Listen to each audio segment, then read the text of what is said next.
Hi friends, have a great day. இன்னைக்கு ஒரு சூப்பரான டாபிக் பத்தி தான் நான் உங்களோட ஷேர் பண்ணிக்க போறேன். நம்ம மேல ஒருத்தருக்கு மரியாதை இருக்கு, முக்கியத்துவம் நமக்கு கொடுக்குறாங்க அப்படின்றத எந்த மாதிரியான சில விஷயங்கள் மூலமா நாம தெரிஞ்சுக்கலாம். அதே மாதிரி நாம ஒருத்தரை ரெஸ்பெக்ட் பண்றோம், ஒருத்தருக்கு நம்ம லைஃப்ல ரொம்ப இம்பார்ட்டன்ஸ் கொடுக்குறோம் அப்படின்றத அவங்களுக்கு நம்ம எப்படி தெரியப்படுத்துறது அப்படின்றத பத்தி தான் ஒரு சில சூப்பரான டிப்ஸ் எல்லாம் தான் உங்களோட ஷேர் பண்ணிக்க போறேன். ஸோ வாங்க வீடியோக்குள்ள போகலாம். Welcome to me and my life. நாங்க பிரியா. வீடியோக்குள்ள போறதுக்கு முன்னாடி ஒரு சின்ன ரிக்வெஸ்ட், நீங்க இந்த வீடியோ பார்த்துட்டு இருக்கும் போதோ இல்ல பார்த்து முடிக்கும் போதோ இதுல இருக்க கண்டென்ட் உங்களுக்கு பிடிச்சிருந்ததுன்னா மறக்காம வீடியோ கீழே இருக்க லைக் பட்டனை கிளிக் பண்ணிக்கோங்க. அப்படி நீங்க கொடுக்க போற அந்த குட்டி குட்டி லைக்ஸ் எல்லாமே இன்னும் நல்ல நல்ல கண்டென்ட்லாம் நான் உங்களோட ஷேர் பண்ணிக்கிறதுக்கு எனக்கு கொஞ்சம் மோட்டிவேட்டிங்கா இருக்கும். நம்ம எல்லாருக்குமே ஒரு சின்ன கியூரியாசிட்டி இருக்கும். எதுல அப்படின்னா, நம்ம கூட பழக்கிறவங்க எந்த அளவுக்கு நம்ம கிட்ட ஒரு ரெஸ்பெக்ட்ஃபுல்லா இருக்காங்க, எந்த அளவுக்கு நம்மள ரெஸ்பெக்ட் பண்றாங்க, அவங்க லைஃப்ல நமக்கு எந்த மாதிரி ஒரு இம்பார்ட்டன்ஸ் கொடுக்குறாங்க அப்படின்றத தெரிஞ்சுக்கிறதுல. அந்த மாதிரி உங்களை சுத்தி இருக்கவங்க, உங்க ஃப்ரெண்ட்ஸ் சர்க்கிள்ல, நீங்க ஒர்க் பண்ற இடத்துல, நீங்க டெய்லி லைஃப்ல பார்க்கக்கூடிய உங்களுக்கு தெரிஞ்ச மனிதர்களா இருக்கட்டும், ரிலேட்டிவ்ஸ், ஃபேமிலி மெம்பர்ஸ், இப்படி இருக்கவங்கள யாரா இருந்தாலும் உங்களை நிஜமாவே ஆத்மார்த்தமா உங்களை ரொம்ப ரெஸ்பெக்ட் பண்றாங்க, அவங்க லைஃப்ல நீங்க ரொம்ப இம்பார்ட்டன்ஸ் அப்படின்னு நினைக்கிறாங்க அப்படின்னா, அவங்க வார்த்தையால உங்களை நான் மதிக்கிறேன், நீங்க என் லைஃபுக்கு இம்பார்ட்டன்ஸ் அப்படின்னு வாய் விட்டு உங்ககிட்ட ஷேர் பண்ணணும் அப்படின்றது கிடையாது. நான் இப்ப சொல்ல போற விஷயங்கள்லாம் பண்ணாங்க அப்படின்னா அது மூலமா நீங்க தெரிஞ்சுக்கலாம். அதே மாதிரி நீங்களும் உங்களோட லைஃப்ல ஒருத்தருக்கு இம்பார்ட்டன்ஸ் கொடுக்கணும்னு நினைக்கிறீங்க, ஒருத்தரை ரெஸ்பெக்ட் பண்ணணும் அப்படின்னு நினைக்கிறீங்கன்னா இந்த மாதிரியான விஷயங்களை நீங்களும் அவங்களுக்கு பண்ணலாம். ஸோ வாங்க அது எந்த மாதிரியான சின்ன சின்ன விஷயங்கள் அப்படின்றத ஒன் பை ஒன்னா பார்க்கலாம். ஃபர்ஸ்ட், ஒருத்தர் நிஜமாவே உங்க மேல அக்கறையா இருக்காங்க, அவங்க லைஃப்ல ரொம்ப இம்பார்ட்டன்ஸ் கொடுக்குறாங்க, அவங்கள ரெஸ்பெக்ட் பண்றாங்க அப்படின்றத நீங்க என்னைக்கும் ஒரு நாள் ஷேர் பண்ண ஒரு விஷயத்த ரொம்ப ஞாபகமா வச்சு திரும்ப உங்ககிட்ட அதை பத்தி பேசுறாங்க அப்படின்னா அது மூலமா நீங்க தெரிஞ்சுக்கலாம். ஃபார் எக்ஸாம்பிள், ஒருத்தர்கிட்ட நீங்க ரொம்ப நாளைக்கு முன்னாடி சும்மா கேஷுவலா ஒரு பேச்சு பேசிட்டு இருக்கும் பொழுது, எனக்கு நெக்ஸ்ட் வீக் ஒரு ஹாஸ்பிட்டலில் அப்பாயின்மெண்ட் இருக்குது, ஒரு சின்ன ஹெல்த் ப்ராப்ளம் இருக்குது, அது ரிலேட்டடாக நான் டாக்டரை மீட் பண்ணணும் அப்படின்னு சொல்லியிருந்திருப்பீங்க. இல்லை நான் ஒரு இடத்துக்கு ட்ரிப் போகணும்னு நினைக்கிறேன் அப்படின்றத பற்றி சும்மா கேஷுவலாக ஏதாவது பேசியிருப்பீங்க. இல்லை ஏதாவது ஃபுட்டு உங்களுக்கு ஒத்துக்காது, இல்லை இந்த மாதிரியான விஷயங்கள் எனக்கு பிடிக்காத விஷயங்கள் அப்படின்னு சொல்லி சும்மா கேஷுவலாக நீங்கள் பேசும்போது ஒரு ஃப்ரெண்ட்லியான டாக் இருக்கும் பொழுது சொல்லியிருப்பீங்க. பட் அவங்க நிஜமாவே நீங்க பேசுறத ரொம்ப ரெஸ்பெக்ட் பண்றாங்க, நீங்க அவங்க லைஃப்ல ரொம்ப முக்கியமான ஒரு பர்சன் அப்படின்னு நினைக்கிறாங்கன்னா ஃபர்ஸ்ட் நீங்க பேசுறத ரொம்ப கவனமா கேட்டிருந்திருப்பாங்க. அதனாலதான் நீங்க சும்மா கேஷுவலா சொன்ன ஒரு விஷயத்த கூட அவங்க மைண்ட்ல ஞாபகமா வச்சிருந்து நெக்ஸ்ட் டைம் மீட் பண்ணும்பொழுது, அப்புறம் நீங்க லாஸ்ட் டைம் ஒரு அப்பாயின்மெண்ட் இருக்குன்னு சொன்னீங்களே, போயிட்டு வந்தீங்களா, டாக்டர் என்ன சொன்னாங்க, ஹெல்த் இப்போ எப்படி இருக்கு அப்படின்னு ரொம்ப உங்க மேல அக்கறை எடுத்து கேட்பாங்க. இது எதை காட்டுது அப்படின்னா, அவங்க நிஜமாவே உங்களை ரெஸ்பெக்ட் பண்றதுனால தான் நீங்க பேசுறதுக்கு ரொம்ப இம்பார்ட்டன்ஸ் கொடுத்துருக்காங்க. ஆல்சோ அந்த இம்பார்ட்டன்ஸ் கொடுத்ததுனால தான் அந்த ஒரு விஷயத்த நீங்க சும்மா கேஷுவலா சொன்ன ஒரு விஷயத்த ரொம்ப ஞாபகமா வச்சிருந்து நெக்ஸ்ட் டைம் மீட் பண்ணும்பொழுது உங்ககிட்ட அக்கறையா கேட்குறாங்க. அப்போ அவங்களுக்கு ஜென்யூனாவே உங்களோட லைஃப் மேலேயும் உங்க மேலேயும் ஒரு சின்ன அக்கறை இருக்கு, அவங்களுக்கு நீங்க அவங்களோட லைஃப்ல ஒரு முக்கியமான பர்சன் அப்படின்றத இந்த மாதிரி சின்ன சின்ன விஷயங்கள் மூலமா அவங்க உங்களுக்கு தெரியப்படுத்துவாங்க. நீங்க அது மூலமா அதை தெரிஞ்சுக்கலாம். செகண்ட் டிப், உங்களோட பிரசன்ஸ் ஒரு இடத்துல இருக்கணும், பட் அந்த இடத்துல உங்களால அந்த பிரசன்ஸை கொடுக்க முடியல அப்படின்னா யார் ஒருத்தர் அதை நோட்டீஸ் பண்ணி உங்ககிட்ட மென்ஷன் பண்றாங்களோ, அதாவது நீங்க அந்த இடத்துல இருந்திருந்தீங்க அப்படின்னா இன்னுமே பெட்டரா இருந்திருக்கும் அப்படின்னு உங்ககிட்ட சொல்றாங்க, அந்த இடத்துல நான் உங்களை மிஸ் பண்ணேன் அப்படின்னு சொல்றாங்க அப்படின்னா கண்டிப்பா அவங்களுக்கு நீங்க ஒரு முக்கியமான ஒரு பர்சனா தான் தெரிவிங்க. அதனாலதான் அந்த விஷயத்த உங்ககிட்ட சொல்றாங்க. அதாவது இப்போ ஒரு எக்ஸாம்பிளுக்கு எடுத்துக்கோங்க, ஒரு கலீக்லாம் சேர்ந்து ஒரு இடத்துக்கு அவுட்டிங் போறீங்க, இல்ல ஒரு ஃப்ரெண்ட்ஸோட கெட் டுகெதர் இருக்கு, இல்ல ஃபேமிலியில ஒரு ஃபங்க்ஷன் இருக்கு.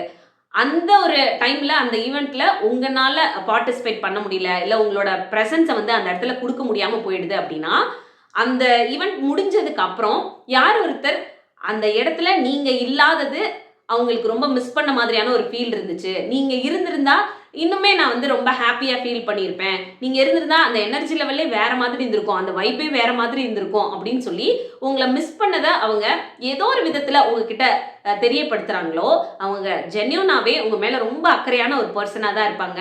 உங்களை அவங்க ரொம்ப இம்பார்ட்டன்ட் அப்படின்னு நினைக்க போய் தான் இப்படி அவங்க அதை மென்ஷன் பண்ணி உங்ககிட்ட சொல்றாங்க அப்படின்றத அண்டர்ஸ்டாண்ட் பண்ணிக்கோங்க.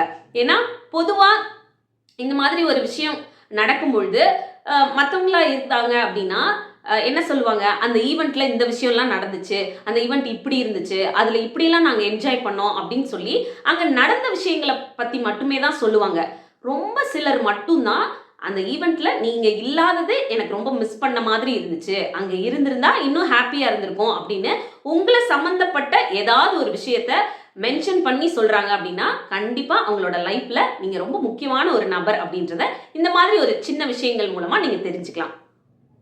தேர்ட் டிப், யார் ஒருத்தர் அவங்களோட லைஃப்ல ஏதோ ஒரு விஷயம் நடக்குது, அது ரிலேட்டடா உங்களோட ஒப்பீனியன் இருந்தா நல்லா இருக்கும் அப்படின்னு உங்களை வந்து அப்ரோச் பண்றாங்களோ அவங்க உங்களை கண்டிப்பா ரெஸ்பெக்ட் பண்ணக்கூடிய ஒரு பர்சனா தான் இருப்பாங்க.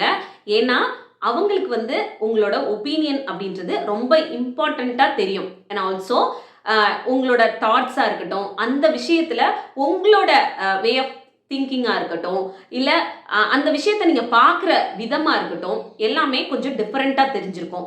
இல்ல உங்ககிட்ட அதை பத்தி ஷேர் பண்ணோம் அப்படின்னா நமக்கு அந்த விஷயத்துல டெசிஷன் எடுக்கிறதுக்கு ஒரு சின்ன கிளாரிட்டி கிடைக்கும் அப்படின்ற ஒரு பெர்ஸ்பெக்டிவ் அவங்களுக்கு இருக்கும். அதனால தான் உங்களை அப்ரோச் பண்ணி அந்த விஷயம் மேபி உங்களுக்கு சம்பந்தமே இல்லாத ஒரு விஷயமா கூட இருக்கலாம். உங்களுக்கு அதை பத்தி பெருசா ஒரு ஒப்பீனியன் இல்லாம இருக்கலாம், இல்ல அதை பத்தி பெருசா உங்களுக்கு தெரியாம கூட இருக்கலாம்.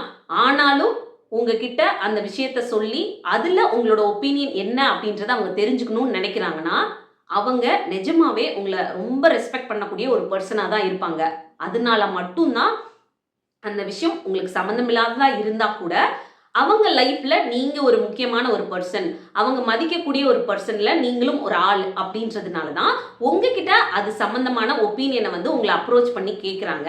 ஸோ இந்த மாதிரி அவங்க லைஃப்ல ரொம்ப இம்பார்ட்டண்ட்டான விஷயங்கள்ல டெசிஷன் எடுக்க போறாங்க, இல்லை ஒரு முக்கியமான விஷயத்தை பத்தி உங்ககிட்ட வந்து டிஸ்கஸ் பண்றாங்க அப்படின்னாலே நீங்க அவங்களோட லைஃப்ல ஒரு மரியாதையான பர்சனாகவும் அவங்களோட லைஃப்ல ரொம்ப முக்கியமான பர்சனாகவும் தான் இருப்பீங்க அப்படின்றத இந்த மாதிரி விஷயங்கள் மூலமா நீங்க தெரிஞ்சுக்கலாம்.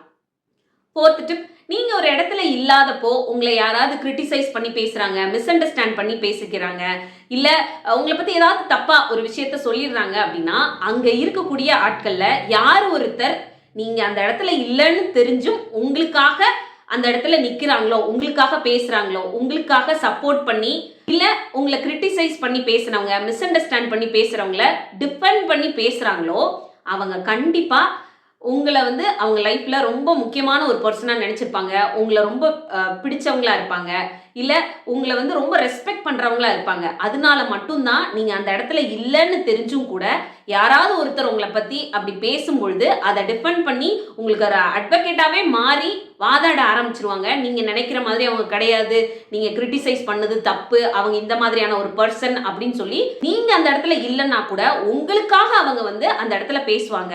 இது வந்து அவங்க உங்களை இம்ப்ரெஸ் பண்ணணும் அப்படின்றதுக்காக பேசுறது கிடையாது. உங்க மேல அவங்களுக்கு அவ்வளோ மரியாதை அண்ட் ஆல்சோ நீங்க அந்த மாதிரியான பர்சன் கிடையாது அப்படின்றத அவங்க முழுசா புரிஞ்சு வச்சிருக்காங்க. அதனால மட்டும்தான் உங்களுக்காக அங்க சப்போர்ட் பண்ணி பேசுறாங்க, உங்களுக்காக அந்த இடத்துல நிக்கிறாங்க அப்படின்றத நீங்க இந்த மாதிரி ஒரு சின்ன சின்ன விஷயங்கள் நடக்கும்போது அது மூலமா தெரிஞ்சுக்கலாம். ஃபிஃப்த் டிப், யார் ஒருத்தர் உங்களோட ஸ்டைலை, உங்களோட லைஃப் ஸ்டைலாக இருக்கட்டும், உங்களோட அப்பியரன்ஸ் வைஸ் நீங்கள் பண்ணிக்கக்கூடிய விஷயங்களாக இருக்கட்டும், எந்த ஒரு விஷயத்தையும் அப்படியே காப்பி பண்ணி அவங்களோட லைஃப்பில் பண்ணுறாங்களோ நீங்கள் பார்க்கும்போதே உங்களுக்கு தெரியும் நம்ம பண்ணக்கூடிய விஷயங்களே அவங்க லைஃப்லேயே அவங்க பண்ணுறாங்களே அப்படின்னு நினச்சி பார்ப்பீங்க. இது வந்து உங்களை ஏதோ மார்க் பண்ணுறதுக்காகவோ இல்லை உங்களை காப்பி பண்ணணும் அப்படின்னு நினச்சோ அவங்க பண்ணுறது கிடையாது. நிறைய நேரம் உங்ககிட்ட இருக்கக்கூடிய விஷயங்களை அவங்க ரொம்ப அட்மையர் பண்ணியிருப்பாங்க. அதாவது உங்ககிட்ட இருக்கக்கூடிய அந்த ஒரு குவாலிட்டிஸை ரொம்ப முக்கியம், லைஃபுக்கு தேவை அப்படின்னு நினைச்சிருந்திருப்பாங்க. மேபி அது பத்தின புரிதல் அவங்களுக்கு லைஃப்ல இல்லாம இருந்திருக்கலாம். உங்களை மீட் பண்ணதுக்கு அப்புறமாவோ இல்ல உங்க கூட பழக ஆரம்பிச்சதுக்கு அப்புறமாவோ அதெல்லாம் லைஃப்க்கு எவ்வளோ இம்பார்ட்டன்ஸ் அப்படின்றத உங்க மூலமா அவங்க தெரிஞ்சிருக்கலாம். அதனாலதான் நீங்க பண்ணக்கூடிய விஷயங்களை அவங்களோட லைஃப்லயும் அவங்க அப்ளை பண்ண ஆரம்பிச்சிருப்பாங்க. ஃபார் எக்ஸாம்பிள், நீங்க ஒரு க்ரூம் பண்ணிக்கிறதா இருக்கட்டும், உங்களை ஒரு இடத்துல நீங்க ப்ரெசென்ட் பண்ணிக்கிற விதம் அவங்களுக்கு பிடிச்சிருக்குமா இருக்கட்டும், உங்களோட கம்யூனிகேஷன் அவங்களுக்கு ரொம்ப பிடிச்சிருக்கும், இல்லை உங்கள் லைஃப்பை நீங்கள் பார்க்குற விதம், உங்களோட லைஃப்பை நீங்கள் வந்து எவ்வளோ அழகாக எடுத்துகிட்டு போகிறீங்க, உங்கள் லைஃப்பில் எந்த மாதிரியான விஷயங்களுக்கு நீங்கள் ரொம்ப இம்பார்ட்டன்ஸ் கொடுக்குறீங்க, அது வாழ்க்கைக்கு எவ்வளோ முக்கியம் அப்படின்றத உங்கள் மூலமாக அவங்க ஏதோ ஒரு தருணத்தில் தெரிஞ்சு வச்சுருந்துருப்பாங்க. அதெல்லாம் பார்க்கும் பொழுது அவங்க உங்களை வந்து அட்மையர் பண்ணி அந்த நல்ல விஷயங்கள்லாம் அவங்களோட லைஃப்லையும் எடுத்துக்கலாம். இந்த விஷயங்கள நம்மளோட லைஃப்ல அப்ளை பண்ணும்போது, நம்மளோட லைஃப்ல எக்ஸிக்யூட் பண்ணும்பொழுது, இன்னும் நம்ம லைஃப் பெட்டரா இருக்கும். நம்ம லைஃப்ப பார்க்குற விதம் இன்னும் கொஞ்சம் மாறும். நம்மளும் அஸ் அ பெர்சனா நிறைய விதத்துல இம்ப்ரூவ் பண்ணிக்கலாம் அப்படின்னு நினைச்சிருந்திருப்பாங்க. அதனால மட்டுமே உங்ககிட்ட இருந்து அந்த நல்ல குவாலிட்டிஸா இருக்கட்டும், நல்ல விஷயங்களா இருக்கட்டும், அதை எடுத்து அவங்களோட லைஃப்ல அப்ளை பண்ணியிருப்பாங்க. அதுக்காக நான் முன்னாடியே சொன்ன மாதிரி அவங்க உங்களை காப்பி பண்றாங்க, மார்க் பண்றாங்க அப்படின்றதெல்லாம் கிடையாது. ஜென்யூனாவே அவங்க உங்க மேல நிறைய ரெஸ்பெக்ட் வச்சிருக்காங்க. அவங்களோட லைஃப்ல நீங்க ரொம்ப முக்கியமான ஒரு பர்சன் அப்படின்னு அவங்க ஆத்மார்த்தமா நினைக்கிறதுனால மட்டும்தான் இந்த மாதிரியான விஷயங்கள் அவங்களே அறியாம அவங்களோட லைஃப்ல அப்ளை பண்ண ஸ்டார்ட் பண்ணிடுவாங்க. அவங்களுக்கே தெரியாம உங்களை அப்படியே மிரர் பண்ண மாதிரி ஃபாலோ பண்ண ஸ்டார்ட் பண்ணிடுவாங்க. இது எந்த விதத்துலையும் தப்பு கிடையாது. ஒரு நல்ல விஷயங்களை பார்த்து இன்னொருத்தர் லைஃப்ல இன்னொரு நல்ல விஷயங்கள் பண்றாங்க அப்படின்னா அது ரொம்ப நல்ல விஷயம் தானே. ஸோ அதை பார்த்து நீங்கள் ஹாப்பியாக தானே ஃபீல் பண்ணணும். நான் இப்போ சொன்ன மாதிரியான பர்சன் யாராவது உங்களோட லைஃப்ல இருக்காங்க அப்படின்னா அவங்கள இப்போ வரைக்கும் நீங்கள் ஒரு சின்ன டவுட்லேயே வச்சுருந்துருக்கீங்க. இவங்க நிஜமாவே நம்மளை ரெஸ்பெக்ட் பண்ணுறாங்களா, அவங்க லைஃப்ல நம்ம ரொம்ப முக்கியமா, இல்லை சும்மா நம்ம கூட பேசி பழகுறாங்களா அப்படின்னு ஒரு சின்ன ஒரு தயக்கத்திலே இருந்திருக்கீங்க, ஒரு சின்ன டவுட்லேயே இருந்திருக்கீங்க அப்படின்னா இப்போ நான் சொன்ன விஷயங்கள் மூலமா உங்களுக்கு ஒரு கிளாரிட்டி கிடைச்சிருக்கும் அப்படின்னு நினைக்கிறேன். இந்த மாதிரியான பர்சன் உங்களோட லைஃப்ல இருந்தாங்க அப்படின்னா அவங்க உங்களை எவ்வளோ ரெஸ்பெக்ட் பண்றாங்களோ, அவங்க அவங்களோட லைஃப்ல உங்களுக்கு எவ்வளோ இம்பார்ட்டன்ஸ் கொடுக்குறாங்களோ அதே விஷயத்த நீங்களும் அவங்க கிட்ட பண்ணீங்க அப்படின்னா உங்களோட அந்த ரிலேஷன்ஷிப் இன்னுமே அழகா இருக்கும். லைஃப் லாங் இந்த ஒரு ஜேர்னி ரெண்டு பேத்துக்குமே ரொம்ப சூப்பரான ஒரு ஜேர்னியா இருக்கும். இன்னொரு யூஸ்ஃபுல்லான வீடியோட நான் உங்களை மீட் பண்றேன். இந்த வீடியோ பிடிச்சிருந்தா மறக்காம லைக் பண்ணுங்க. இன்னும் நம்ம சேனலை சப்ஸ்கிரைப் பண்ணலனா ப்ளீஸ் சப்ஸ்கிரைப் பண்ணிக்கோங்க. தேங்க்யூ.